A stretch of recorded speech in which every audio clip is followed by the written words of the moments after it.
तो 80 में उनको विधायक बनने से कौन रोका? रिजर्व सीट से आप जीत के आए। क्या कहते हैं, 80 के बाद आप मंत्री भी बने, मुख्यमंत्री भी बने, केंद्र में मंत्री भी हैं। ये किसका देन है? आप अपने मेरिट पे बने हैं। बाबा साहब डॉक्टर भीमराव अंबेडकर का देन है, समझे, कि जिसके कारण, जिसके तहत, आरक्षण के तहत आप गए सदन में। नहीं तो कहां चूहा पकड़ रहे होते और कहां आप पड़े होते, आपकी कोई गिनती नहीं होती मांझी जी। और ये मांझी जी कौन है? नागपुर में बैठे हुए लोग, संघी लोग, रिमोट का बटन दबाते हैं और यहाँ नाचने लगते हैं, बोलने लगते हैं, उछलने लगते हैं, हनुमान की तरह, बंदर की तरह। वही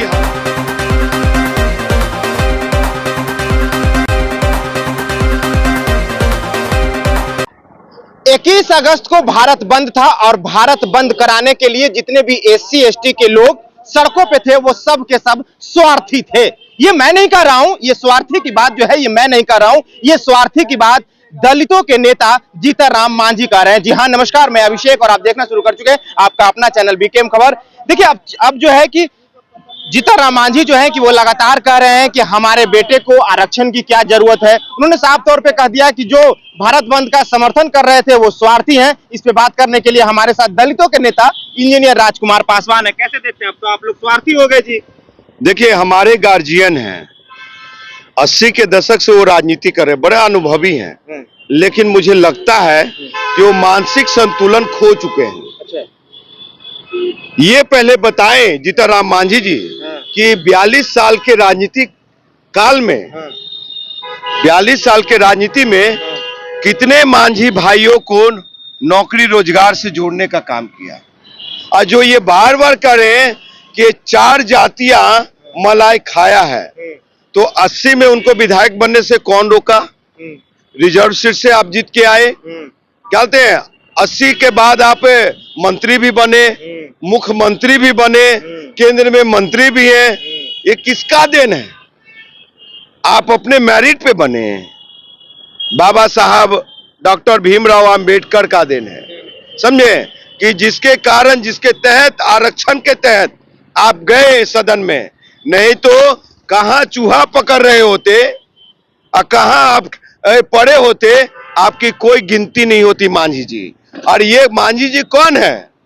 नागपुर में बैठे हुए लोग, संघी लोग, रिमोट का बटन दबाते हैं और यहाँ नाचने लगते हैं, बोलने लगते हैं, उछलने लगते हैं, हनुमान की तरह, बंदर की तरह। तो वही हालात है साहब। ये कह रहे हैं कि मेरा बेटा को आरक्षण की क्या जरूरत है, कॉन्वेंट स्कूल में पढ़ा है। तो एक श्वेत पत्र जारी कीजिए जीतन राम मांझी जी, और एफिडेविट जारी कीजिए कोर्ट का कि हम, मेरा बेटा सुमन, मेरी समधन, मेरी बेटी, मेरा दामाद किसी रिजर्व सीट से नहीं लड़ेगा। किसी रिजर्व कौन लड़ेगा? जो खेत में चूहा पकड़ रहा है वो मांझी भाई लड़े। ये कहिए, आप क्यों नहीं कहते हैं? तो क्या कहना चाहते हैं? मुसहर समाज का आरक्षण छीनना चाहते हैं जीतन राम मांझी? आरक्षण छीनना नहीं चाहते हैं। वो पूरा मुसहर समाज का जो हक है ना, वो मलाई अपने परिवार में रखना चाहते हैं, समझ गए? वो उसकी राजनीति कर रहे हैं। जीतन राम मांझी जी भारतीय जनता पार्टी के इशारा पे, जो देश का सबसे बड़का झूठा पार्टी, बड़का जुमला पार्टी, भारत जलाओ पार्टी, वो नागपुर से संचालित है। अब बिहार में उलूल जुलूल बोल रहे हैं। वो बाबा साहब के एक पैर का धूल भी है क्या जीतन राम मांझी? मुझे दर्द है उन मांझी भाइयों के लिए जो खेत में चूहा पकड़ते हैं। मुझे दर्द है उन मांझी भाइयों के लिए जो एक शाम खाता है, एक शाम भूखा सो जाता है। उनके बच्चे लोग को दूध नहीं मिलता है, उनके परिवार तारी, दारू, मदरा में संलिप्त है। मुझे उनके लिए दर्द है। वो भाई लोग का बच्चा कब जाएगा दिल्ली यूनिवर्सिटी, कब जाएगा JNU, कब जाएगा अमेरिका, कब कॉन्वेंट में पढ़ेगा, DPS में पढ़ेगा? ये मांझी जी आज तक करने का काम नहीं किया। जो इनके काल में 40-42 साल के कालखंड में नवोदय विद्यालय का कूपन, केंद्रीय विद्यालय का कूपन, कितना मांझी भाइयों को, बेटाओं को देने का काम किया, एडमिशन कराने का काम किया। सभी लोग लाख लाख रुपया में बेचने वाले लोग हैं, समझे? और ये लोग बात करेंगे कि हमारा बेटा का आरक्षण की क्या जरूरत है। अरे भाई, जो जाति ये 78 सालों में जिन जातियों को दूसरे राज्य में आरक्षण नहीं मिला है, बिहार का पासवान को कहते कि आप मलाई खाया है, राम भाई को कहते मलाई खाया, पासी भाई को कहते मलाई खाया, चौधरी भाई को मलाई खाया, तो आप क्या वो मलाई का निछुआ खा रहे थे का? मुख्यमंत्री नहीं बने, विधायक नहीं बने, मंत्री नहीं बने, सदन में नहीं गए, कोई रोक दिया? आरक्षण पे तो प्रोफेसर था ना जी साहब, उनका बेटा, दामाद, परिवार में जो लोग भी नौकरी कर रहा, सब तो आरक्षण पे कर रहा है, रिजर्वेशन पे ही।